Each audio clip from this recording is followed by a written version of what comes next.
নমস্কার। পশ্চিমবঙ্গ সমগ্র শিক্ষা মিশন বিদ্যালয় শিক্ষা বিভাগ পশ্চিমবঙ্গ সরকারের উদ্যোগে আয়োজিত বাংলা শিক্ষা ক্লাসরুমে সবাইকে স্বাগত। আমি শ্রীলা বিশ্বাস, সহ শিক্ষিকা রসায়ন, বেথুন কলেজিয়েট স্কুল, ক্লাস 10।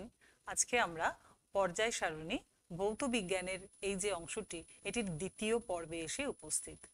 তোমাদের প্রথম পর্বের ক্লাসে আমি আলোচনা করেছিলাম পর্যায় সারণীর আবিষ্কারের ইতিহাস এবং পর্যায় সারণীকে কিভাবে দেখতে হয়, পর্যায় বরাবর কিভাবে দেখতে হয়, শ্রেণী বরাবর কিভাবে দেখতে হয় ইত্যাদি। আজকে আমরা এর দ্বিতীয় পর্বে এসে উপস্থিত, যেখানে মৌলগুলোর ধর্ম নিয়ে আমরা আলোচনা করব। চলো শুরু করি। দেখো, প্রথম পর্যায়ের ক্লাসে আমরা দেখেছিলাম এই পিরিয়ডিক টেবিলটাকে, তাই তো? পিরিয়ডিক টেবিলটাকে আমরা চিনতে শিখেছিলাম। আমরা দেখেছিলাম যে 7টি পর্যায়ে, আধুনিক যে পিরিয়ডিক টেবিল তাতে 7টি পর্যায় আছে এবং 18টি শ্রেণী আছে। এবং এই 18টি শ্রেণীর মধ্যে বিশেষ বিশেষ কিছু শ্রেণী ছিল, যেমন 1 নম্বর, 2 নম্বর, 11 নম্বর, 15 নম্বর, 16 নম্বর, 17 নম্বর এবং 18 নম্বর। এদের বিশেষ নামে এরা পরিচিত এবং এদের বিশেষ বিশেষ ধর্মের কথা, সন্ধিগত মৌলের কথা ইত্যাদি আমরা জেনেছিলাম। আমরা আজকে মৌলের পর্যায়বৃত্ত ধর্ম নিয়ে আলোচনা করব। পর্যায়বৃত্ততা বলতে আমরা কি বুঝি? পর্যায়বৃত্ততা মানে একটা জায়গা থেকে যদি আমরা শুরু করি, তাহলে বারবার করে কোনো একটা ধর্ম থেকে যদি শুরু করি, তাহলে বারবার করে সেই ধর্মে ফিরে আসা, তাই তো? যেমন আমরা পেন্ডুলামের ক্ষেত্রে দেখেছি যে একটা দিক থেকে শুরু করে, এ পয়েন্ট থেকে শুরু করে যদি বিতে গিয়ে আবার এতে যে ফিরে আসা, এটাকে আমরা বলে থাকি তার পর্যায়বৃত্ত গতি। এখানে মৌলের ধর্মের পর্যায়বৃত্ততা বলতে আমরা কি বুঝি? পর্যায় সারণীর মধ্যে কোনো পর্যায়ের যদি বাম দিক থেকে আমরা ডান দিকে যাই বা কোনো শ্রেণী বরাবর উপর থেকে যদি নিচের দিকে আসি, তাহলে মৌলগুলোর কিছু কিছু ধর্মের নিয়মিত পরিবর্তন দেখা যায়। যে ধর্মগুলির এরকম পরিবর্তন দেখা যায় তাদেরকে পর্যায়বৃত্ত ধর্ম বলা হয়। কিছু ধর্ম আছে যেগুলো রেগুলার চেঞ্জ হয় বা এই পর্যায়বৃত্ততা সূত্র মেনে চলে, আবার কিছু কিছু ধর্ম আছে যেগুলো পর্যায়বৃত্ত ধর্মের মধ্যে পড়ে না। কোনগুলো সেগুলো? যেমন পরমাণুর আকার, মৌলের ধাতব অধাতব ধর্ম, আয়োনাইজেশন শক্তি, তড়িৎ ঋণাত্মকতা, জারণ ধর্ম, বিজারণ ধর্ম ইত্যাদি সবই হচ্ছে পর্যায়বৃত্ত ধর্ম। কিন্তু মৌলের বর্ণ, গন্ধ, চৌম্বক ধর্ম, তেজস্ক্রিয়তা ইত্যাদি এই ধর্মগুলো কিন্তু পর্যায়বৃত্ত ধর্মের মধ্যে পড়ে না। তোমাদের জানালাম এই কারণে, কারণ কোন কোন ধর্ম পর্যায়বৃত্ত নয় বা একটি ধর্মের উল্লেখ করো যেটি পর্যায়বৃত্ত ধর্ম সাপোর্ট করে না, সেরকম প্রশ্ন তোমাদের ছোট প্রশ্ন হিসাবে, 1 নম্বরের প্রশ্ন হিসাবে অনেক সময় থাকে। আমরা প্রথম শুরু করব আমাদের প্রথম পর্যায়বৃত্ত ধর্ম, যেটাকে আমরা বলবো পারমাণবিক ব্যাসার্ধ। পারমাণবিক ব্যাসার্ধ বলতে আমরা কি বুঝি? আমরা একটা ছোট্ট ভিডিও দেখে নিই, তারপরে আমি এটা নিয়ে কথা বলছি। আচ্ছা, তোমরা দেখতে পাচ্ছ ছবিটা? অ্যাটমিক রেডিয়াস বলতে আমরা বুঝি, বা পারমাণবিক ব্যাসার্ধ বলতে আমরা বুঝি, নিউক্লিয়াস থেকে সর্ববহিস্থ কক্ষ, যেখানে যোজ্যতা ইলেকট্রন থাকে, সেই কক্ষপথের যে দূরত্ব, সেটাকেই বলা হয় পারমাণবিক ব্যাসার্ধ। এবার তোমরা তো এটা খুব ভালো করে জানো যে পারমাণবিক যে দূরত্বগুলো, এটা এত ছোট হয় যে পারমাণবিক ব্যাসার্ধ মেপে বের করাটা খুব কঠিন হয়। সেই জন্য বেশিরভাগ ক্ষেত্রে আমরা সমযোজী ব্যাসার্ধটাই মাপি। দেখো, এখানে একটা পরমাণু রয়েছে, এখানে একটা পরমাণু রয়েছে, দুটো পাশাপাশি পরমাণুর মধ্যে অবস্থিত যে নিউক্লিয়াস, যে দুটো নিউক্লিয়াসের দূরত্বের যে গড়, সেটাই হচ্ছে তার সমযোজী ব্যাসার্ধ। আমরা এইভাবে সমযোজী ব্যাসার্ধকে মেপে থাকি, ঠিক আছে? তাহলে অ্যাটমিক রেডিয়াস বা পারমাণবিক ব্যাসার্ধ বলতে কি বুঝি? নিউক্লিয়াস থেকে দূরত্বটা, এই যে দূরত্ব, এই যে পরিধির যে দূরত্ব, সেটাকেই আমরা বলে থাকি কি বলি? পারমাণবিক ব্যাসার্ধ। এবার এই যে পারমাণবিক ব্যাসার্ধ, এটি কি হয় জানো? কিভাবে পরিবর্তন হয় আমরা তো আসলে সেটা জানতে চাইছি। এই হচ্ছে আমাদের পিরিয়ডিক টেবিল। এই পিরিয়ডিক টেবিলে যখন আমরা উপর থেকে নিচে নামবো, যে মৌলগুলো প্রত্যেকবার দেখব যে মৌলগুলো থেকে, একটা মৌল থেকে আরেকটা মৌলে যখন যাচ্ছি, প্রত্যেকবার একটা করে কক্ষপথ যুক্ত হচ্ছে। অর্থাৎ প্রথম পর্যায়ের যারা মৌল, তাদের একটি মাত্র কক্ষপথ থাকে। দ্বিতীয় পর্যায়ের যে মৌল, তাদের 2টি কক্ষপথ থাকে। তৃতীয় পর্যায়ের মৌলদের 3টি কক্ষপথ থাকে। তার মানে বুঝতে পারছো, প্রত্যেকবার ওপর থেকে নিচে নামার সময় কি হচ্ছে? একটা করে কক্ষপথ যুক্ত হচ্ছে। তাহলে শ্রেণী বরাবর কি হলো, উপর থেকে নিচে যখন নামছি, শ্রেণী বরাবর উপর থেকে নিচে যখন নামছি, তখন প্রতিবার একটি করে কক্ষপথ যুক্ত হচ্ছে। মানে তুমি ধরে নাও তোমার বাড়ি, তোমার বাড়িতে আগে দুটো ঘর ছিল, তারপরে তিনটে ঘর হলো, তারপরে চারটে ঘর হলো, তাহলে তোমার বাড়ির আকার কি হবে, বৃদ্ধি পাবে। এক্ষেত্রেও তাই, কোন শ্রেণী বরাবর ওপর থেকে নিচে নামলে প্রতিবার একটি করে নতুন কক্ষপথ যোগ হওয়ার কারণে পারমাণবিক ব্যাসার্ধ বৃদ্ধি পায়। বোঝা গেল? তাহলে যে কোনো শ্রেণীতে, যে কোনো শ্রেণী বরাবর ওপর থেকে নিচে নামলে পারমাণবিক ব্যাসার্ধ বৃদ্ধি পায় বা পরমাণুর আকার বৃদ্ধি পায়। এবার আমরা পর্যায় বরাবর দেখব। যদি আমরা পর্যায় বরাবর যাই, যে কোনো একটি পর্যায় বরাবর যাই, তাহলে আমি তোমাদের আগেই বলেছি যে পর্যায় বরাবর কি হয়, কোনো একটি পর্যায়ে, যেমন ধরো এই হাইড্রোজেন, এর একটা মাত্র কক্ষপথ, ঠিক একই রকম ভাবে হিলিয়ামেরও একটা মাত্র কক্ষপথ। কিন্তু একটুখানি আমরা পর্যায় সারণীর ছবিটা দেখি, কেমন? ছবি যদি দেখি তাহলে দেখো, এখানে দেখো হাইড্রোজেন এবং হিলিয়াম এদের একটা মাত্রই কক্ষপথ। তারপরেরটায় যদি আমরা আসি, lithium, beryllium, boron, carbon, nitrogen, oxygen, fluorine, neon, এদের ক্ষেত্রে কি আছে? এদের ক্ষেত্রে যত বাঁ দিক থেকে ডান দিকে যাব, এদের কি কক্ষপথের পরিবর্তন হচ্ছে? এদের কক্ষপথের পরিবর্তন হয় না, ওই একটি কক্ষপথই রয়েছে। কিন্তু একটি কক্ষপথ মানে আমি বলতে চাইছি যে একই কক্ষপথের মধ্যে ক্রমশ ইলেকট্রন যুক্ত হচ্ছে। হাইড্রোজেন হিলিয়ামের ক্ষেত্রে একটি কক্ষপথ ছিল, দ্বিতীয় পর্যায়ে মৌলদের ক্ষেত্রে 2 নম্বর কক্ষপথ যুক্ত হয়েছে। সেই 2 নম্বর কক্ষপথে ক্রমশ ইলেকট্রন কি হচ্ছে, যুক্ত হচ্ছে, তাই তো? এবার ইলেকট্রন যুক্ত হওয়ার সাথে সাথে আরো যেটা হচ্ছে সেটা হলো পরমাণু ক্রমাঙ্ক বাড়ছে, অর্থাৎ প্রোটন সংখ্যাও বাড়ছে। লিথিয়ামের ক্ষেত্রে 3টি প্রোটন, বেরিলিয়ামের 4টি প্রোটন, বোরনের 5টি, কার্বনের 6টি, এইভাবে প্রোটন সংখ্যা বৃদ্ধি পাচ্ছে। তাহলে একই দূরত্বে প্রোটন সংখ্যা এবং ইলেকট্রন সংখ্যা ক্রমশ বৃদ্ধি পাওয়ার জন্য এদের মধ্যে যে আকর্ষণ বল সেটিও বাড়ছে। আকর্ষণ বল বেড়ে গেলে কি হবে?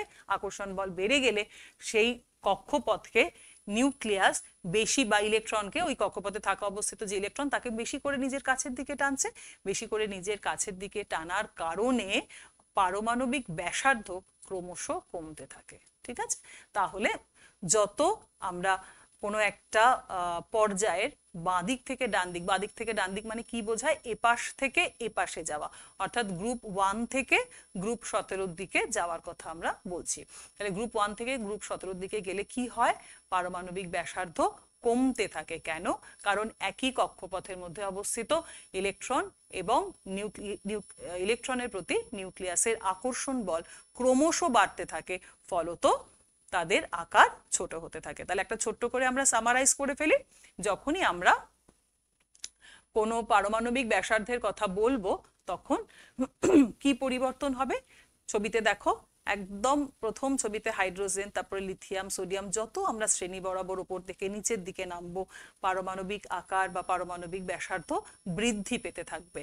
ঠিক একই রকম ভাবে যদি পর্যায় বরাবর আমরা বাঁ দিক থেকে ডান দিকে যাই, তাহলে আকর্ষণ বল বৃদ্ধি পাওয়ার জন্য পর্যায়ের বাঁ দিক থেকে ডান দিকে ব্যাসার্ধ কমতে থাকে। বোঝা গেছে? আচ্ছা, এরপরে দ্বিতীয় অংশে যাই, দ্বিতীয় ধর্মে যাই, আয়োনাইজেশন শক্তি বা আয়োনাইজেশন পোটেনশিয়াল। এটার মানে হচ্ছে কোনো একটি পরমাণুর মধ্যে ভূমিস্তরে, মানে তাকে কোনো রকম এক্সাইটেড করা যাবে না, ভূমিস্তরে থাকা অবস্থায় মৌলটির একটি মুক্ত বা বিচ্ছিন্ন গ্যাসীয় অবস্থাতেও সে থাকতে পারে, বা প্রসম পরমাণু হতে পারে। তার ক্ষেত্রে তার সবচেয়ে বাইরের কক্ষপথে অবস্থিত সবচেয়ে আলগা ইলেকট্রনটিকে অপসারিত করে যখন আমরা ক্যাটায়নে পরিণত করতে চাই, তখন যে শক্তি প্রদান করতে হয় ওই পরমাণুকে, তাকেই বলা হয় আয়োনাইজেশন এনথালপি। এই ভিডিওটা তোমরা দেখো ছোট্ট করে। এখানে কি রয়েছে? মাঝখানে তোমরা দেখতে পাচ্ছ নিউক্লিয়াসটা রয়েছে, নিউক্লিয়াসের বাইরের কক্ষপথে কি রয়েছে? ইলেকট্রনটা ঘুরছে। এবার বাইরে থেকে আমি কি করেছি? একে তাপ দিচ্ছি বা শক্তি দিচ্ছি বলা ভালো। বাইরে থেকে যে শক্তি প্রদান করলে এই ইলেকট্রনটা এই কক্ষপথ থেকে বেরিয়ে যাবে, নিউক্লিয়াসের আকর্ষণ থেকে বেরিয়ে যাবে, তাকেই আমরা বলবো আয়োনাইজেশন এনথালপি। এখানে দেখো ইলেকট্রনটি বাইরে বেরিয়ে গেল, আমি তাকে বাইরে থেকে তাপ দেওয়ার কারণে, শক্তি দেওয়ার কারণে ইলেকট্রনটা বেরিয়ে গেল। তাহলে এই যে ইলেকট্রনটা যে মুহূর্তে বেরিয়ে যাবে, কোনো একটা প্রসম পরমাণুর থেকে যদি একটা ইলেকট্রন বেরিয়ে যায়, তাহলে সে কিসে পরিণত হবে? ক্যাটায়নে পরিণত হবে। কেমন? তো এটাকেই বলছে আয়োনাইজেশন শক্তি। আয়োনাইজেশন শক্তির একক হচ্ছে কিলো ক্যালোরি পার মোল বা কিলো জুল পার মোল অথবা ইলেকট্রন ভোল্ট পার পরমাণু। এটা মনে রেখো তোমরা।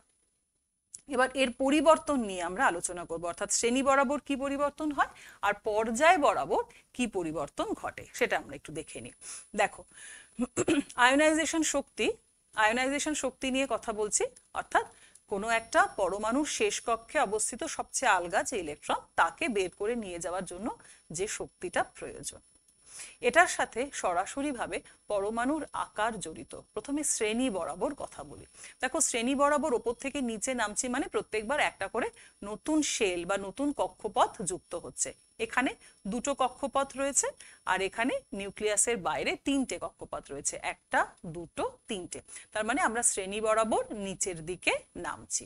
তাহলে নিউক্লিয়াস থেকে এই ইলেকট্রনের যা দূরত্ব, নিউক্লিয়াস থেকে এই ইলেকট্রনের দূরত্ব নিশ্চয়ই একই না। এখানে ইলেকট্রনটি নিউক্লিয়াসের অনেক কাছাকাছি রয়েছে, এখানে নিউক্লিয়াস থেকে ইলেকট্রনের দূরত্ব বেড়ে গেছে। তাহলে কোন ইলেকট্রনটিকে বের করে নিয়ে যাওয়ার জন্য আমার কম শক্তি লাগবে? এখানে যেহেতু দূরত্ব বেশি তাই আকর্ষণ বল কম, তাই নিউক্লিয়াসের আকর্ষণ বল কাটিয়ে ইলেকট্রনকে বের করে নিয়ে যেতে আমার কম শক্তি লাগবে। এখানে কি হয়েছে? এখানে প্লাস চার্জ এবং মাইনাস চার্জ কাছাকাছি রয়েছে, ফলত এদের মধ্যে আকর্ষণ বলও তীব্র, ফলত ইলেকট্রনকে বের করে নিয়ে যাওয়ার জন্য আমার বেশি শক্তি লাগবে, তাই তো? তাহলে কোনো একটি শ্রেণী বরাবর, এবারে এখানে চলে এসো, পিরিয়ডিক টেবিলটাতে চলে এসো। কোনো একটি শ্রেণী বরাবর আমি ওপর থেকে নিচের দিকে নামছি, আমি শ্রেণী বরাবর ওপর থেকে নিচের দিকে নামছি। কি হয়? নতুন করে একটা কক্ষপথ যুক্ত হচ্ছে। তাহলে নিউক্লিয়াস থেকে ইলেকট্রনের দূরত্ব প্রতিবার বেড়ে যাচ্ছে। যদি বেড়ে যায় তাহলে আকর্ষণ শক্তি কি হচ্ছে? কমে যাচ্ছে। আকর্ষণ শক্তি কমে যাচ্ছে বলে যখনই আমরা উপর থেকে নিচের দিকে যাই বা শ্রেণী বরাবর নিচের দিকে নামি, তখন আয়োনাইজেশন এনথালপিও কম হতে থাকে। কম শক্তি দিয়ে আমি ইলেকট্রনকে বের করে নিয়ে যেতে পারি। এবার চলে এসো, যদি আমরা পর্যায় বরাবর বাম দিক থেকে ডান দিকে যাই। পর্যায় বরাবর বাম দিক থেকে ডান দিকে গেলে আমি একটু আগেই তোমাদেরকে বলেছিলাম যে যখনই বাম দিক থেকে আমরা ডান দিকে যাচ্ছি তত পারমাণবিক যে ব্যাসার্ধ সেটা কমতে থাকে। পারমাণবিক ব্যাসার্ধ কমতে থাকে মানে নিউক্লিয়াসের কাছাকাছি চলে আসে কারা? ইলেকট্রনগুলো। এবার নিউক্লিয়াসের কাছাকাছি যদি ইলেকট্রন চলে আসে তখন কি হবে? তখন তাকে বের করে নিয়ে যেতে বেশি শক্তি প্রদান করতে হবে। তাহলে আয়োনাইজেশন শক্তি পর্যায় বরাবর বাড়তে থাকে। আয়োনাইজেশন শক্তি পর্যায় বরাবর বাড়তে থাকে আর শ্রেণী বরাবর উপর থেকে নিচে কমতে থাকে। কেমন? পরেরটায় যাও তোমরা। তড়িৎ ঋণাত্মকতা বা ইলেকট্রোনেগেটিভিটি। ইলেকট্রোনেগেটিভিটির আগে এই একটা ছবি দেখায় তোমাদের। ধরো এ আর এ এরা সমযোজী বন্ধনে রয়েছে। সমযোজী বন্ধনে থাকার অর্থ হচ্ছে এ একটা ইলেকট্রন দিয়েছে, এ আরেকটা ইলেকট্রন দিয়েছে, এই দুটো ইলেকট্রনই এরা সমভাবে ব্যবহার করছে। কেমন সেটা? ধরো আজকে এখন আমরা ক্লাসের মধ্যে রয়েছি, ক্লাস করছি, এমত অবস্থায় আমি বলেছি তোমরা আজকে এই ছবিটা এঁকে ফেলো, খাতার মধ্যে এই ছবিটা তোমরা আঁকো। এ এ রয়েছে, তাদের মাঝে দুটো ইলেকট্রন। দেখা গেল তুমি সেদিনই ভুল করে পেন্সিলটা আনুনি বা স্কেলটা আনুনি, তখন তুমি কি বলবে? তোমার পাশের বন্ধুকে তখন বলবে যে তুই একটু স্কেলটা মাঝে রাখ না বা পেন্সিলটা মাঝে রাখ না, তাহলে আমরা দুজনেই ব্যবহার করতে পারবো, তাই তো? তাহলে এই যে মাঝে রাখছি অর্থাৎ একটা স্কেল, তাকে আমরা দুজনেই ব্যবহার করছি, এটাকে আমরা বলছি শেয়ার করা। এখানেও তাই, এ পরমাণুর একটা ইলেকট্রন এবং এই পরমাণুর একটা ইলেকট্রন এরা মাঝে রেখে একটা সমযোজী বন্ধন তৈরি করে এবং দুজনেরই এর উপরে একই রকম শেয়ার থাকে। তাহলে এরা কি হলো? মাঝখানে রয়েছে। এবার ইলেকট্রোনেগেটিভিটি ধর্ম হচ্ছে যার ইলেকট্রোনেগেটিভিটি বেশি সে ইলেকট্রনকে নিজের দিকে বেশি আকর্ষণ করবে। যেমন ধরো এই যে নিচে যে ছবিটা আছে এ আর বি, এরা দুজন আলাদা আলাদা দুটো মৌল। বি মৌলের ইলেকট্রনের প্রতি আসক্তি বেশি হওয়ার কারণে এই যে সমযোজী বন্ধনে যে দুটো ইলেকট্রন ছিল সে কি হলো? বি মৌলের কাছাকাছি চলে গেল। ঠিক আছে? এই যে বি মৌলের কাছে চলে গেল সেটা কোন ধর্মের জন্য? বি মৌলের ইলেকট্রনের প্রতি আসক্তি অনেক বেশি, ইলেকট্রনকে সে পছন্দ করে অনেক বেশি, সেই জন্য বি এর কাছাকাছি চলে গেল যে ধর্মের জন্য তাকেই আমরা বলবো তড়িৎ ঋণাত্মকতা। যেমন ধরো এইখানে দেখো যে ছবিটা তোমাদের রয়েছে সেটা আমি একটু দেখাই। এখানে দুটো ইলেকট্রন মাঝামাঝি ছিল, এ থেকে একটা ইলেকট্রন এসেছিল, বি থেকে একটা ইলেকট্রন এসেছিল, কিন্তু তারপর কি দেখা গেল, যেমন সোডিয়াম আর ফ্লুরিনের ক্ষেত্রে এটা ছবিটা রয়েছে, ফ্লুরিনের ইলেকট্রনের প্রতি আকর্ষণ বেশি বলে সোডিয়াম থেকে আসা ইলেকট্রনটা কোথায় চলে গেল বলো তো, ফ্লুরিনের কাছে চলে গেল। এইবার এদের মাথায় দেখো একটা প্লাস চার্জ আর একটা মাইনাস চার্জ আছে এবং তারপরে একটা ডেল্টা সাইন রয়েছে, তাই না, ডেল্টা প্লাস আর ডেল্টা মাইনাস। কেন এটা হলো, দেখো ইলেকট্রনের চার্জ হচ্ছে নেগেটিভ, তা ওই নেগেটিভ চার্জ বি এর খুব কাছে চলে গেছে বলে বি এর মাথায় একটা ডেল্টা নেগেটিভ সাইন হয়েছে, অর্থাৎ এটি খুব সামান্যতম হলেও ঋণাত্মক আধান পায়। তাহলে এটাকে আমরা বলবো ইলেকট্রোনেগেটিভিটি। তাহলে যে ধর্মের জন্য সমযোজী বন্ধনে আবদ্ধ ইলেকট্রন জোড়কে নিজের দিকে কোনো মৌল টানতে থাকে, পুল করতে থাকে, তাকেই বলা হয় তড়িৎ ঋণাত্মকতা। ঠিক আছে, এবার আমরা শ্রেণী বরাবর আর পর্যায় বরাবর এর চেঞ্জটা দেখব। এই পিরিয়ডিক টেবিল থেকে একটা জিনিস না তোমরা মনে রাখবে, তাহলে তোমাদের উত্তর করতেও সুবিধা হবে। দেখো তো একটা অ্যারো গেছে, তাই না, নিচে থেকে একটা অ্যারো ওপর দিকে গেছে, এই ওপর দিকে গিয়ে কাকে আইডেন্টিফাই করছে বলো তো, ফ্লুরিনকে আইডেন্টিফাই করছে। কেমন, তাহলে ফ্লুরিন হচ্ছে সবচেয়ে বেশি তড়িৎ ঋণাত্মক মৌল।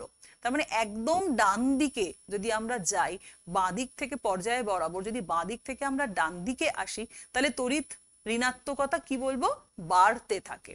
আর নিচের থেকে শ্রেণী বরাবর যদি নিচের থেকে আমরা উপরের দিকে উঠি, তাহলেও তড়িৎ ঋণাত্মকতা বাড়তে থাকে। তাহলে শ্রেণী বরাবর, আরেকবার বলি আমরা, শ্রেণী বরাবর ওপর থেকে নিচের দিকে যদি নামি তাহলে তড়িৎ ঋণাত্মকতা কমতে থাকে, শ্রেণী বরাবর নিচের দিক থেকে যদি উপরের দিকে আসি তাহলে তড়িৎ ঋণাত্মকতা বাড়তে থাকে। এবার যদি আমরা পর্যায় বরাবর এই হিসাবটা নিই, তাহলে কি হবে, পর্যায় বরাবর বাঁ দিক থেকে ডান দিকে তড়িৎ ঋণাত্মকতা বাড়তে থাকে, আর পর্যায় বরাবর ডান দিক থেকে যদি বাঁ দিকে যাই তাহলে তড়িৎ ঋণাত্মকতা কমতে থাকে। দেখো তড়িৎ ঋণাত্মকতা মানে কি, তড়িৎ ঋণাত্মকতা মানে হচ্ছে সমযোজী বন্ধন রয়েছে, সেখানকার ইলেকট্রনকে নিজের দিকে বেশি করে আকর্ষণ করা। এবার যদি আমরা ভাবি, এখানে এদের তো চেহারাটা বা আকারটা তো ছোট, যত আমরা এপাশ থেকে এপাশে যাব, বাঁ দিক থেকে যত আমরা ডান দিকে যাব, যেহেতু আকার ছোট হচ্ছে, সেই জন্য নিউক্লিয়াস কি করছে, ইলেকট্রনকে, ওই যে সমযোজী বন্ধনে থাকা যে ইলেকট্রনকে তারা নিজের দিকে বেশি আকর্ষণ করতে পারছে। এই বেশি আকর্ষণ করতে পারার জন্যই যত আমরা গ্রুপের উপরের দিকে উঠবো বা পর্যায় বরাবর যত ডান দিকে যাব, তত তাদের ইলেকট্রোনেগেটিভিটি বাড়তে থাকবে। এবার চলে আসি ধাতব এবং অধাতব ধর্মে। আচ্ছা, এমনিতেও যখন আমরা পর্যায় সারণী পড়েছিলাম, আমি তোমাদেরকে বলেছিলাম যে মনে করে দেখো, বাঁ দিকে যারা রয়েছে তারা হলো ধাতু, আর ডান দিকে যারা রয়েছে তারা অধাতু। একটা ছবি দেখাই তোমাদেরকে। এই ছবিটা যদি তোমরা দেখো, তাহলে দেখো বাঁ দিকে কারা রয়েছে, লিথিয়াম, সোডিয়াম, পটাশিয়াম, হ্যাঁ, বেরিলিয়াম, তারপরে ম্যাগনেসিয়াম, ক্যালসিয়াম, এরা হচ্ছে ধাতু। আর ডান দিকে কারা রয়েছে, অক্সিজেন রয়েছে, ফ্লুরিন রয়েছে, ক্লোরিন রয়েছে, ব্রোমিন রয়েছে, কার্বন রয়েছে, নাইট্রোজেন রয়েছে, এরা তো প্রত্যেকেই অধাতু।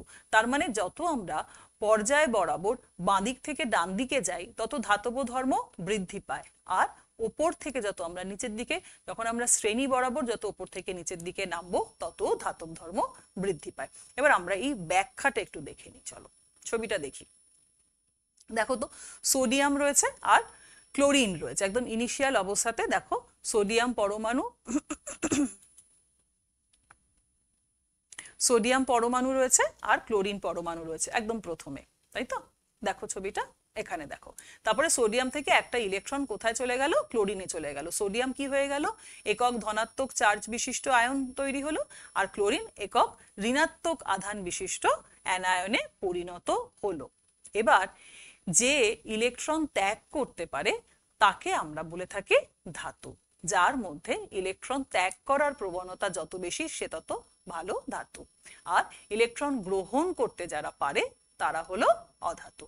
এবার দেখো সোডিয়াম, পটাশিয়াম, এদের শেষ কক্ষে বা ম্যাগনেসিয়াম, ক্যালসিয়াম, এদের শেষ কক্ষে একটা বা দুটো করে ইলেকট্রন থাকে। সোডিয়ামের গ্রুপ, যদি 1 নম্বর গ্রুপে আসি আমরা, তাহলে 1 নম্বর গ্রুপের যারা 1 নম্বর গ্রুপে অবস্থিত যে মৌল, তাদের শেষ কক্ষে একটা ইলেকট্রন রয়েছে, আর যারা 2 নম্বর গ্রুপে রয়েছে যে সমস্ত মৌলরা, তাদের দুটো করে ইলেকট্রন রয়েছে। ঠিক একই রকম ভাবে যারা 3 নম্বর গ্রুপে রয়েছে, তাদের শেষ কক্ষে 3টে করে ইলেকট্রন রয়েছে।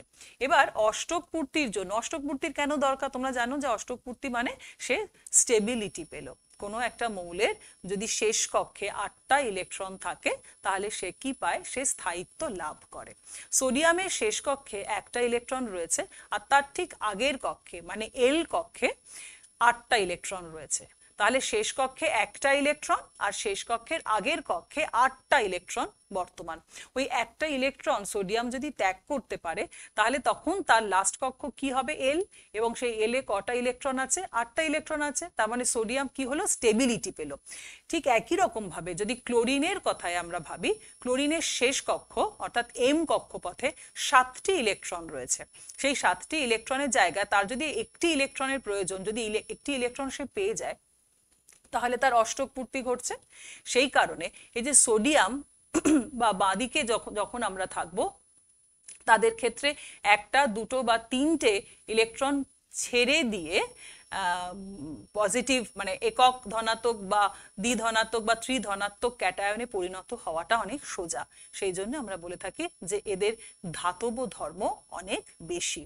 উল্টো দিকে যত আমরা ডান দিকে আসবো পর্যায় সারণী বরাবর, বাঁ দিক থেকে যত ডান দিকে আসবো, তাদের ইলেকট্রন গ্রহণ করার ক্ষমতা যেহেতু অনেক বেশি, তাই জন্য তারা অধাতুর মতন আচরণ করবে। তাহলে ধাতব ধর্ম কি বলবো? বাঁ দিক থেকে ডান দিকে গেলে অধাতব ধর্ম বাড়ে। অর্থাৎ দেখো, ডান দিকে কারা রয়েছে? অধাতুরা রয়েছে। যদি আমি ডান দিক থেকে বাঁ দিকে আসি, তাহলে ধাতব ধর্ম বাড়ে। আর উপর থেকে যত নিচের দিকে নামবো, তত ইলেকট্রন ত্যাগ করার প্রবণতা বেড়ে যায়। বেড়ে যায় তো কেন বলো তো? নিউক্লিয়াস থেকে দূরত্ব বেড়ে গেছে। কার? না, যোজ্যতা কক্ষের যে ইলেকট্রন, তার দূরত্ব অনেক বেড়ে গেছে। ফলত সে সহজেই সেই ইলেকট্রনটি ত্যাগ করতে পারবে। যেহেতু সহজে ইলেকট্রন ত্যাগ করতে পারছে, সুতরাং তার ধাতব ধর্ম বাড়ছে। তাহলে শ্রেণী বরাবর ওপর থেকে নিচের দিকে নামলে ধাতব ধর্ম বাড়তে থাকে। চলে যাব জারণ ও বিজারণ ধর্মে। জারণ ধর্ম বলতে কি বোঝায়? জারণ ধর্ম বলতে তোমরা ছোটবেলায় এটাই জানতে যে অক্সিজেন যুক্ত হওয়াকে বলা হয় জারণ, অথবা হাইড্রোজেন বেরিয়ে যাওয়াকে বলা হয় জারণ। এবার আমরা যদি ইলেকট্রনের রেসপেক্টে ভাবি, তাহলে ইলেকট্রন গ্রহণ করা বা বর্জন করতে কে পারে, তা সেই ক্ষমতার উপরে নির্ভর করেও জারণ বিজারণ ধর্ম দেখা আমরা বলতে পারি বা ব্যাখ্যা করতে পারি বলতে পারো। কোনো একটি মৌল সে যদি ইলেকট্রন গ্রহণ করার ক্ষমতা বেশি থাকে বা ইলেকট্রন গ্রহণ করতে পারে, তাহলে বলবো তার জারণ ধর্ম বেশি। আর যদি কোনো মৌল ইলেকট্রন বর্জন করার প্রবণতা দেখায়, তবে তার কি বেশি হবে বলো তো? বিজারণ ক্ষমতা বেশি হবে। এবার নিশ্চয়ই তোমরা এতক্ষণ পড়ে এইটুকু বুঝে গেছো যে ইলেকট্রন ত্যাগ করার প্রবণতা কার বলো তো? পিরিয়ডিক টেবিলে বাঁ দিক আর ডান দিকের মধ্যে যদি তুলনা করি, বাঁ দিকের মৌলগুলোর ইলেকট্রন বর্জনের ক্ষমতা বেশি না ডান দিকের? অবশ্যই বাঁ দিকের। কেন? কারণ বাঁ দিকে যারা রয়েছে 1 নম্বর, 2 নম্বর বা 3 নম্বর গ্রুপের যে এলিমেন্টরা রয়েছে, তাদের একটা করে, দুটো করে বা 3টে করে ইলেকট্রন তারা যদি ত্যাগ করে, তাহলে তাদের অষ্টক পূর্তি ঘটে। সেজন্য তারা সহজেই কি করতে পারে? ইলেকট্রন ত্যাগ করতে পারে। যারা ইলেকট্রন ত্যাগ করে তারা ভালো বিজারক পদার্থ। সেজন্য ধাতুরা খুব ভালো বিজারক পদার্থ হয়। সোডিয়াম, পটাশিয়াম, সিজিয়াম, এরা ভালো বিজারক পদার্থ। আর উল্টো দিকে অক্সিজেন, তারপরে নাইট্রোজেন, ফ্লুরিন, ক্লোরিন, এরা হলো জারক পদার্থ। কেন? কারণ এরা সহজেই ওই ইলেকট্রনটি গ্রহণ করে অষ্টক পূর্তি ঘটাতে পারে। ঠিক আছে? তাহলে শ্রেণী বরাবর যদি ওপর থেকে আমরা নিচের দিকে নামি, তাহলে বিজারণ ধর্ম বাড়তে থাকে, এবং যদি পর্যায় বরাবর বাঁ দিক থেকে ডান দিকে আমরা আসি, তাহলে জারণ ধর্ম বৃদ্ধি পায়।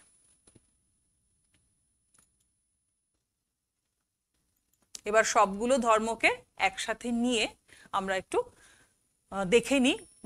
এখানে তোমাদের 7টি পর্যায় রয়েছে, অর্থাৎ 1 থেকে 7-এর দিকে নিচের দিকে যাওয়া হচ্ছে, আর পর্যায় বরাবর ডান দিক থেকে আমরা বাঁ দিকে যাচ্ছি। ঠিক আছে? ধাতব ধর্মের কথা যদি বলা হয়, তাহলে ধাতব ধর্ম যত আমরা নিচের দিকে যাই, তত মৌলগুলোর ইলেকট্রন ত্যাগ করার প্রবণতা বাড়ে। সেই কারণে ধাতব ধর্ম বাড়তে থাকে। ঠিক একই রকম ভাবে ইলেকট্রন ত্যাগ করার ক্ষমতা বাড়ে বলে বা প্রবণতা বাড়ে বলে তাদের বিজারণ ক্ষমতাও বৃদ্ধি পাচ্ছে। আর জারণ ক্ষমতা, আর যদি বলি যে কোনো যদি জারণ ক্ষমতায় আসি, তাহলে জারণ ক্ষমতা কোন দিকে বাড়ে? যত আমরা নিচে থেকে ওপরের দিকে আসবো, শ্রেণী বরাবর যত নিচের দিক থেকে ওপরের দিকে আসবো, তত তার জারণ ক্ষমতা বৃদ্ধি পাবে। একইভাবে যদি ভাবি ধাতব ধর্ম, যদি বাঁ দিক থেকে ডান দিকে যাই, তাহলে ধাতব ধর্ম কমতে থাকে। কেন? কারণ ইলেকট্রন ত্যাগ করার প্রবণতা যেহেতু কমতে থাকে, তাই ধাতব ধর্ম কমতে থাকে। একই রকম ভাবে বিজারণ ক্ষমতা কমতে থাকে এবং জারণ ক্ষমতা বৃদ্ধি পেতে থাকে। ঠিক আছে? আয়নাইজেশন পোটেনশিয়ালের কথা একটু আসি। আয়নাইজেশন পোটেনশিয়াল যত উপরের থেকে নিচের দিকে নামবো, ইলেকট্রন ত্যাগ করার জন্য কম শক্তি প্রয়োজন হবে, তাই আয়নন বিভব বা আয়নাইজেশন পোটেনশিয়াল শ্রেণী বরাবর কমতে থাকে এবং পর্যায় বরাবর বাঁ দিক থেকে ডান দিকে এটি বাড়তে থাকে। ঠিক আছে? আচ্ছা, এবার এবার আমরা আসব বিভিন্ন মৌলের পর্যায় এবং শ্রেণী কিভাবে নির্ণয় করতে হয় তার উপরে। চলো আমরা এবার একটু বোর্ডে যাই। কয়েকটি মৌল নিয়ে তাদের পর্যায় এবং শ্রেণী কিভাবে নির্ণয় করতে হয় সেই নিয়ে আমরা একটু আলোচনা করি। এসো দেখো, ধরে নাও হাইড্রোজেনের কথা বলা হয়েছে। হাইড্রোজেনের প্রথমেই আমরা পরমাণু ক্রমাঙ্ক লিখে ফেলবো। হাইড্রোজেনের পরমাণু ক্রমাঙ্ক হচ্ছে 1।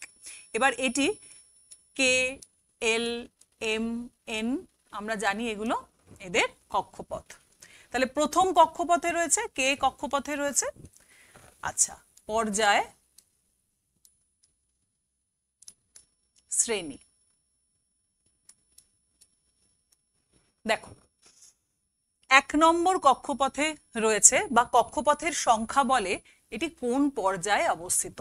একটা মাত্র কক্ষপথ রয়েছে, এর পর্যায় হচ্ছে 1। কেমন? যদি আমি লিথিয়াম ভাবতাম, লিথিয়ামের পরমাণু ক্রমাঙ্ক 3, তাহলে 2, 1। তাহলে কটা কক্ষপথ রয়েছে? প্রথম কক্ষপথ, দ্বিতীয় কক্ষপথ, কে কক্ষপথ, এল কক্ষপথ, দুটো কক্ষপথ রয়েছে। তাহলে পর্যায় কি হবে? 2। ঠিক একই রকম ভাবে যদি আমি ম্যাগনেসিয়ামের কথা ভাবতাম, ম্যাগনেসিয়ামের পরমাণু ক্রমাঙ্ক হচ্ছে 12, তাহলে এর ইলেকট্রনিক কনফিগারেশন হচ্ছে 2, 8, 2। তাহলে কটা কক্ষপথ রয়েছে ম্যাগনেসিয়ামের ক্ষেত্রে? 3টে কক্ষপথ রয়েছে। তাহলে এর পর্যায় কি হবে? 3। তাহলে পর্যায় বোঝা গেল। এবারে শ্রেণীতে আসবো। শেষ কক্ষে কটা ইলেকট্রন রয়েছে সেই সংখ্যা থেকে আমরা শ্রেণী নির্ণয় করব। প্রথমটির ক্ষেত্রে হাইড্রোজেনের একটা ইলেকট্রন রয়েছে, তাই এর শ্রেণী হবে 1। পরবর্তী ক্ষেত্রে লিথিয়ামের ক্ষেত্রেও শেষ কক্ষে একটা ইলেকট্রন রয়েছে, এরও শ্রেণী হবে 1। তাহলে ম্যাগনেসিয়ামের শেষ কক্ষে কটা ইলেকট্রন রয়েছে? 2টো, তাহলে এর শ্রেণী হবে 2। আরো একটু দেখি, ধরে নাও কার্বন, কার্বনের পরমাণু ক্রমাঙ্ক হচ্ছে 6, তাহলে ইলেকট্রন বিন্যাস কি? 2, 4। তাহলে এখান থেকে পর্যায় নিশ্চয়ই নির্ণয় করতে পারবে, পর্যায় হচ্ছে 2। এবারে শ্রেণীতে এসো। মেন্ডেলিফের যে পুরনো বা আদি যে পর্যায় সারণী, সেই অনুযায়ী যদি দেখি আমরা, তাহলে এর শ্রেণী সংখ্যা হবে 4। আর যদি আধুনিক পর্যায় সারণী অনুযায়ী করি, তাহলে আমরা 1 আর 2কে বাদ দিয়ে 3 নম্বর থেকে কি করব? 10 যোগ করব। 10 সংখ্যাটা যোগ করে আমরা কার সাথে যোগ করব?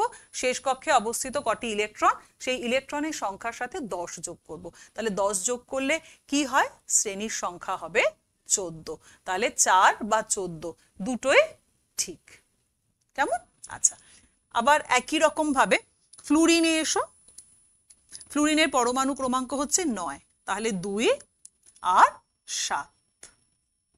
নিশ্চয়ই তোমরা পর্যায় নির্ণয় করতে পারবে। পর্যায় কত হবে? 2। শ্রেণী কি হবে? যদি মেন্ডেলিফের পর্যায় সারণী হয়, তাহলে এর শ্রেণী হবে 7। আর আধুনিক পর্যায় সূত্র ধরে যদি আমরা করি, তাহলে কত যোগ করব? 7-এর সাথে 17। তাহলে এর শ্রেণীর সংখ্যা কত হবে? 17। বোঝা গেছে? আচ্ছা, আরেকটু করি চলো।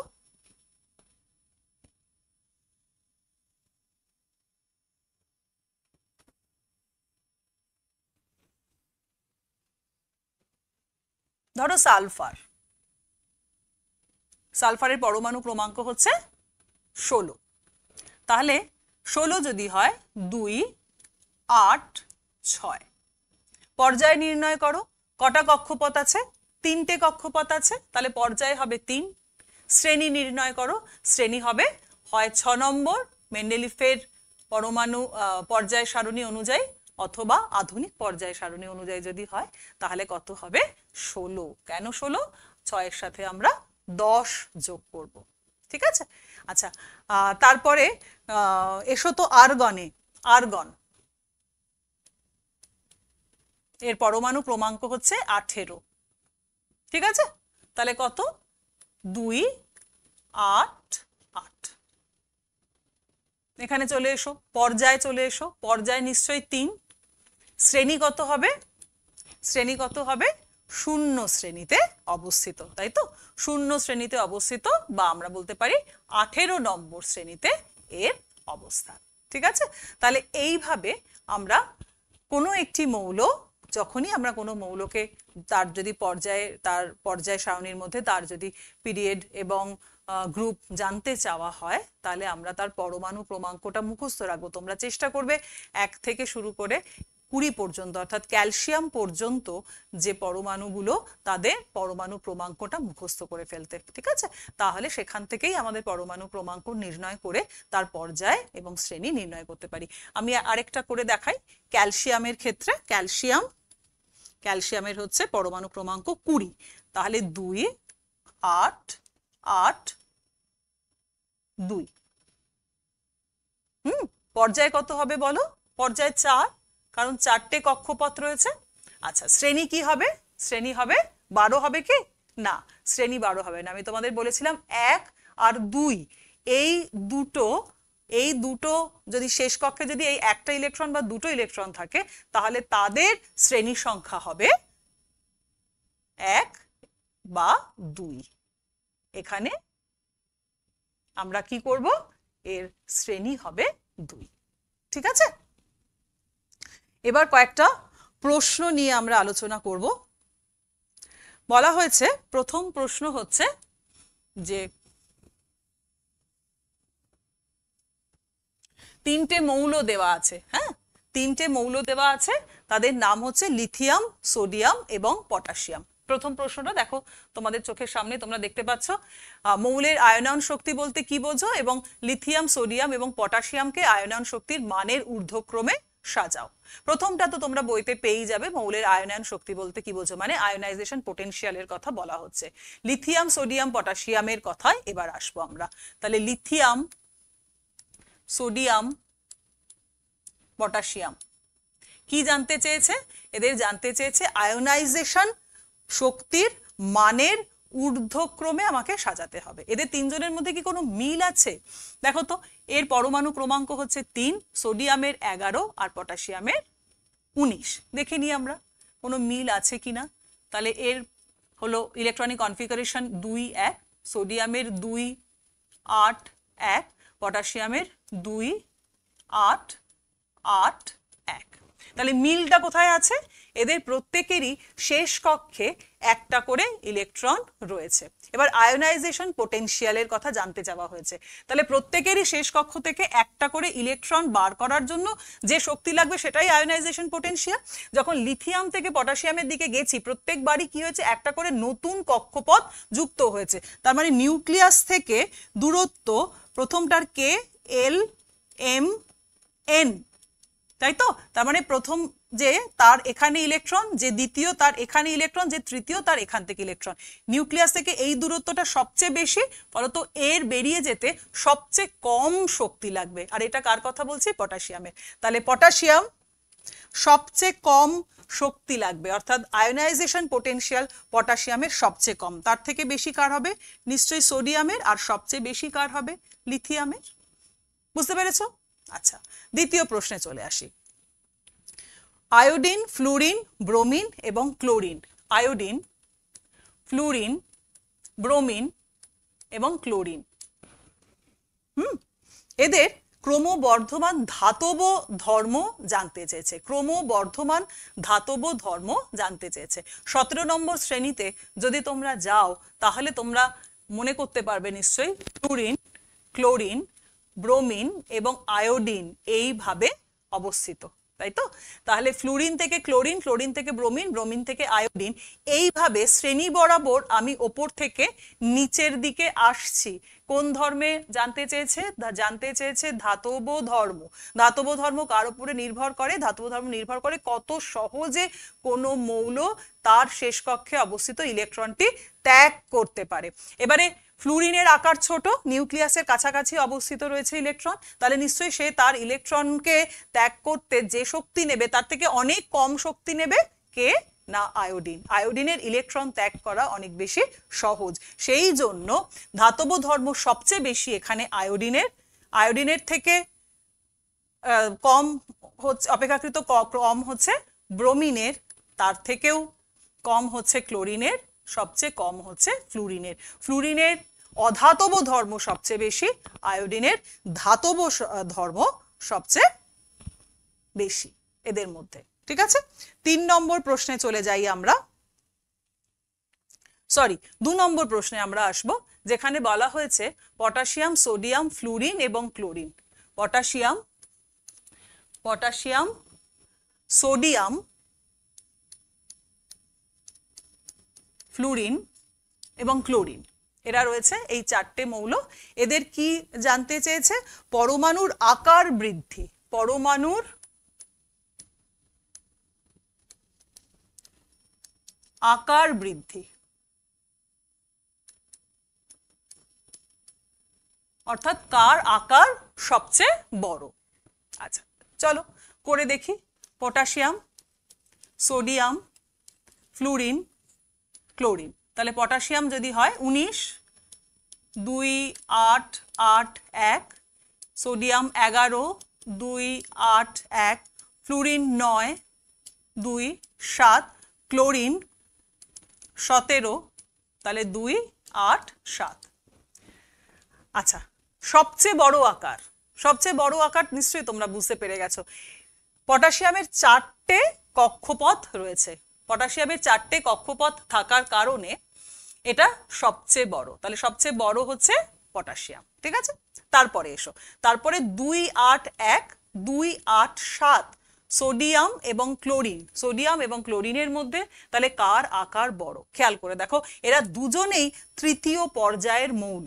তৃতীয় পর্যায়ে বা যে কোনো পর্যায়ে যত আমরা বাঁ দিক থেকে ডান দিকে যাই, তত নাম্বার অফ প্রোটন এবং ইলেকট্রন যেহেতু বৃদ্ধি পায়, ফলত তাদের মধ্যে আকর্ষণ বল বৃদ্ধি পায় এবং ইলেকট্রন সহ কক্ষপথ আমরা বলি যে নিউক্লিয়াসের কাছে চলে এসেছে, অর্থাৎ আকার ছোট হয়েছে। যত আমরা পর্যায় সারণীর পর্যায় বরাবর বাঁ দিক থেকে ডান দিকে যাই, পরমাণুর আকার তত ছোট হতে থাকে। তাহলে এর পরেই হচ্ছে পটাশিয়াম হচ্ছে সবচেয়ে বড়, তারপরেই কে? সোডিয়াম, তারপরেই কে? ক্লোরিন, এবং সবচেয়ে ছোট কার আকার হবে? ফ্লুরিনের। বুঝতে পেরেছো? আচ্ছা, তারপরে আরেকটা প্রশ্নের উত্তর তোমাদের করাই, একদম 3 নম্বর প্রশ্নে।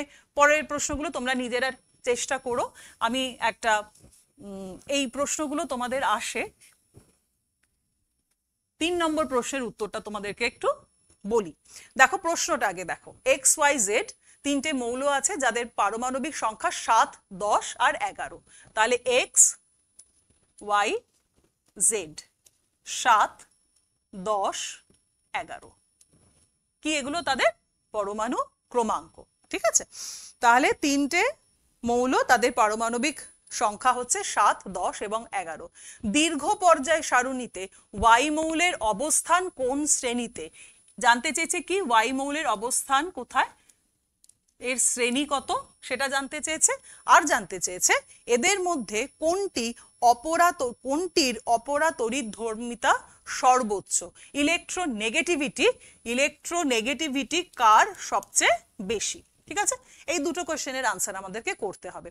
তাহলে প্রথম বের করতে হবে আমাকে যে Y কোন শ্রেণীতে অবস্থিত, সেইটা বার করার জন্য আমাকে প্রথমেই কি করতে হবে? 2 আর 8 এর পরমাণু ক্রমাঙ্ক যেহেতু 10, তাহলে এর ইলেকট্রনিক কনফিগারেশন কি হবে? 2 আর 8। এবারে কোন শ্রেণীতে জানতে চেয়েছে, পর্যায় যদি বলি একটু আলাদা, মানে একটু এক্সট্রা যদি বলি আমরা, তাহলে পর্যায় হচ্ছে 2, তাই তো? দুটো কক্ষপথ রয়েছে। শ্রেণী জানতে চেয়েছে। শ্রেণী আমরা কিভাবে বার করি? শেষ কক্ষে অবস্থিত ইলেকট্রনের সংখ্যা দিয়ে। আচ্ছা দেখো তো শেষ কক্ষে অবস্থিত ইলেকট্রনের সংখ্যা কত? 8টি। 8টি মানে সে কি মৌল? নিষ্ক্রিয় মৌল। তাহলে নিষ্ক্রিয় মৌল যদি হয় তাহলে তার অবস্থান কোথায়, কত নম্বর গ্রুপে? 18 নম্বর গ্রুপে। ঠিক আছে। আচ্ছা দ্বিতীয় প্রশ্ন, তাহলে প্রথমটা বোঝা গেল। এবারে দ্বিতীয় প্রশ্নে আসি চলো। দ্বিতীয় প্রশ্ন বলেছে এদের মধ্যে কার ইলেকট্রোনেগেটিভিটি সবচেয়ে বেশি? ঠিক আছে, ইলেকট্রোনেগেটিভিটি মানে ইলেকট্রনকে আকর্ষণ করার ক্ষমতা কার সবচেয়ে বেশি। এমনিতে তো আমরা বুঝতে পেরেছি যে 10 নম্বরের তো অন্তত হবে না, কেন? নিষ্ক্রিয় মৌল, তাই তো? সুতরাং এর ক্ষেত্রে নয়, তবু আমরা সবগুলো বার করি। 2, 5, 2, 8, 2, 8, 1। ঠিক আছে, এই হচ্ছে ইলেকট্রন কনফিগারেশন, ইলেকট্রনিক কনফিগারেশন। এবারে ইলেকট্রনিক কনফিগারেশন থেকে আমরা কি বলবো? কার ইলেকট্রোনেগেটিভিটি সবচেয়ে বেশি, তড়িৎ অপরাধর্মিতা সবচেয়ে বেশি। এমনিতেই 11 নম্বর যে মৌল, 10 নম্বর তো হবে না, বোঝা গেল। 11 নম্বর মৌল, 11 নম্বর মৌলের একটা ইলেকট্রন আছে। এই একটা ইলেকট্রনকে যদি সে বের করে দেয় তাহলে তার কনফিগারেশনটা হয় কিরকম? স্টেবল কনফিগারেশন হয় 2, 8, অর্থাৎ এই কনফিগারেশনে চলে আসতে পারে। এই কনফিগারেশনে চলে আসলে তার কি হবে? এই আসার জন্য কি দরকার? তার একটা ইলেকট্রন ত্যাগ করা দরকার। সুতরাং তার ইলেকট্রন নেওয়ার ক্ষমতা বা নিজের দিকে আকর্ষণ করার ক্ষমতা কি থাকবে? বেশি থাকবে না।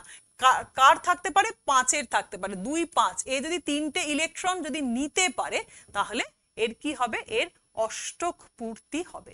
সুতরাং যদি বলা হয় কে বেশি ইলেকট্রোনেগেটিভ, উত্তর হচ্ছে এক্স অনেক বেশি ইলেকট্রোনেগেটিভ। এক্স এর ইলেকট্রন গ্রহণ করা বা ইলেকট্রনকে আকর্ষণ করার ক্ষমতা জেড এর তুলনায় অনেক বেশি। কেমন?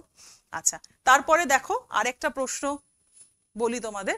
বলা হয়েছে ব্রোমিন, ফ্লুরিন, আয়োডিন এবং ক্লোরিন এদের মধ্যে কার তড়িৎ ঋণাত্মকতা সবচেয়ে কম এবং কোন পরমাণুর আকার সবচেয়ে বড়? আবারও একই কাজ করব, আমরা লিখে নেব আমাদের খাতার মধ্যে কার কার কথা বলা হয়েছে। ব্রোমিন, ক্লোরিন, ফ্লুরিন এবং আয়োডিন। তার মানে আমি পরপরই লিখি, ফ্লুরিন, ক্লোরিন, ব্রোমিন, আয়োডিন। প্রশ্ন কি দিয়েছে? দুটো প্রশ্ন দিয়েছে। একটা হচ্ছে কোন পরমাণুর আকার সবচেয়ে বড়। আমরা জানি যত আমরা শ্রেণী বরাবর ওপর থেকে নিচের দিকে যাই তাদের আকার বৃদ্ধি পেতে থাকে, আকার বৃদ্ধি পেতে থাকে। তাহলে উত্তর হচ্ছে সবচেয়ে বড় সাইজের পরমাণুকে? আয়োডিন। বোঝা গেছে। দ্বিতীয় প্রশ্ন কি বলেছিল? তড়িৎ ঋণাত্মকতা সবচেয়ে কম।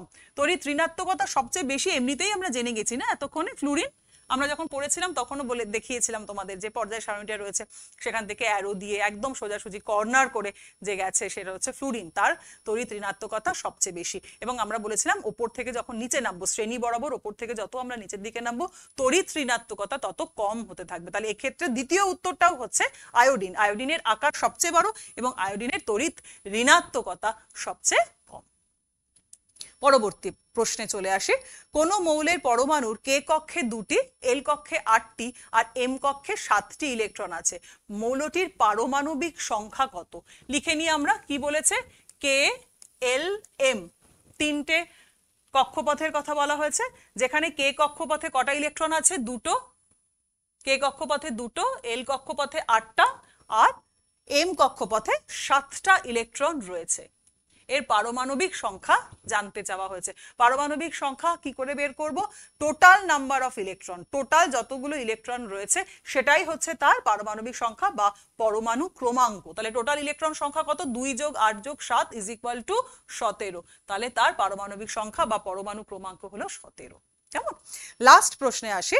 দুটি মৌল আছে এ এবং বি যাদের ইলেকট্রন বিন্যাস দেওয়া আছে, ছকটি পূরণ করো। আগে আমরা এই ছকটা কোথায় না আমরা আমাদের বোর্ডে টুকে ফেলবো। ঠিক আছে, একটা হচ্ছে এ মৌল আর একটা হচ্ছে বি মৌল।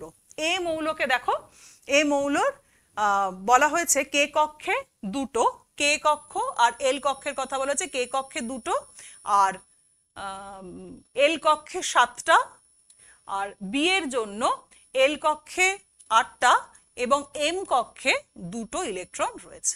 ঠিক আছে, বলা হয়েছে ছকটি পূরণ করো। ছকের মধ্যে কি কি জানতে চাওয়া ছিল? শ্রেণী জানতে চাওয়া ছিল, যোজ্যতা জানতে চাওয়া ছিল, ধাতু না অধাতু সেটা জানতে চাওয়া ছিল, আর পর্যায় জানতে চাওয়া ছিল। এদের পর্যায় কত সেটা জানতে চাওয়া হয়েছে। তাহলে আমরা চলে আসি, চলো। তাহলে প্রথমে আমরা নির্ণয় করব পর্যায়। তারপরে আমরা নির্ণয় করব শ্রেণী, তারপরে আমরা নির্ণয় করব যোজ্যতা, তারপরে নির্ণয় করব এটি ধাতু নাকি অধাতু। ঠিক আছে? আচ্ছা, প্রথমটা দেখো, এর জন্য এসো, পর্যায় দুটো কক্ষপথ কে আর এল, তাহলে পর্যায় কত? 2। আচ্ছা, বি তে এসো, বি এর ক্ষেত্রে কটা কক্ষপথ আছে? 3টে, 2 8 2, কে এল এম, তাহলে এর পর্যায় কত? এর পর্যায় হচ্ছে 3। ঠিক আছে? আচ্ছা, শ্রেণীতে এসো, শ্রেণী নির্ণয় করো। মেন্ডেলিফের পর্যায় সারণীতে এটি কোন শ্রেণীতে অবস্থিত? 7 নম্বর, তাই তো? তাহলে এটি 7 নম্বর শ্রেণীতে অবস্থিত। বি কোথায় অবস্থিত? 2 নম্বর শ্রেণীতে অবস্থিত। ঠিক আছে, যোজ্যতা নির্ণয় করব। প্রথমটির ক্ষেত্রে যোজ্যতা কত? 7টা ইলেকট্রন রয়েছে, আর কটা ইলেকট্রন হলে 8 হবে, অষ্টক পূর্তি ঘটবে? একটা ইলেকট্রন পেলে, তাহলে এর যোজ্যতা হলো 1। আর এর শেষ কক্ষে কটা ইলেকট্রন আছে? 2টো, তাহলে এর যোজ্যতা কত? 2। তাহলে এরা ধাতু না অধাতু? প্রথম ক্ষেত্রে প্রথম এলিমেন্টের অর্থাৎ এ এলিমেন্টের 7টা ইলেকট্রন রয়েছে, এবার ধাতু না অধাতু সেটা জানতে চেয়েছে। সেটা কি করে নির্ণয় করা হয়? ইলেকট্রন গ্রহণ করার ক্ষমতা যার বেশি সে হলো অধাতু, ইলেকট্রন ত্যাগ করার ক্ষমতা যার বেশি সে হচ্ছে ধাতু। তাহলে এর 7টা ইলেকট্রন রয়েছে আর একটা ইলেকট্রন ওর প্রয়োজন, তাহলে একটা ইলেকট্রন ও নিতে পারে, যেহেতু ও নিতে পারে তাহলে এটির কি ধর্মের হবে? অধাতু। আর বি মৌলের ক্ষেত্রে কি আছে? 2টো ইলেকট্রন শেষ কক্ষে রয়েছে, এই 2টো ইলেকট্রন যদি বেরিয়ে যায়, 2টো ইলেকট্রন যদি বেরিয়ে যায় তাহলে কি হবে? তাহলে পড়ে থাকবে 8টা ইলেকট্রন, তাই তো? তাহলে এই 8টা ইলেকট্রন রাখার জন্য শেষ কক্ষে ও কি করতে পারে? 2টো ইলেকট্রন বের করে দিতে পারে। তাহলে এ কিসে, কি ধরনের ওর ও কি চরিত্রের হবে? ও হচ্ছে ধাতু। বোঝা গেছে? তাহলে এই হচ্ছে আমাদের আজকের টোটাল পড়া। এই ধরনের প্রশ্নই তোমাদের মাধ্যমিকের প্রশ্নে আসে। তোমরা যদি বিগত মাধ্যমিকের প্রশ্নগুলো একটু দেখো, যেগুলো ছোট ছোট করে ডেফিনেশন আছে, যেমন তড়িৎ ঋণাত্মকতা কাকে বলে, ধাতব ধর্ম বলতে আমরা কি বুঝি, বা একটা সিরিজ দিয়ে দিল সোডিয়াম, পটাশিয়াম, লিথিয়াম, এদের ধাতব ধর্ম কোন দিকে গেলে এদের বাড়বে না কমবে, নিচের দিকে ওপর থেকে নিচে আসলে কি হবে, নিচের থেকে উপরে গেলে কি হবে, বা অপরাতড়িৎ তড়মিতা কাকে বলি, এই ধরনের প্রশ্ন তোমাদের থাকে। আর এরকম এ আর বি দিয়ে দেওয়া হলো বা এবিসি দিয়ে দেওয়া হলো, তাদের পরমাণু ক্রমাঙ্ক দিয়ে দেওয়া হলো, তাদের মধ্যে কে ধাতু কে অধাতু, কে নিষ্ক্রিয় মৌল, পর্যায় সারণীতে তাদের অবস্থান ইত্যাদি, এই ধরনের প্রশ্নগুলো আসে। তো আশা করি তোমরা ক্লাসটা বুঝতে পেরেছো এবং এইভাবে নিজেদেরকে তৈরি করবে, এই ধরনের প্রশ্নগুলো রেডি করবে। ঠিক আছে, আজকের ক্লাস এই অবধি। নমস্কার।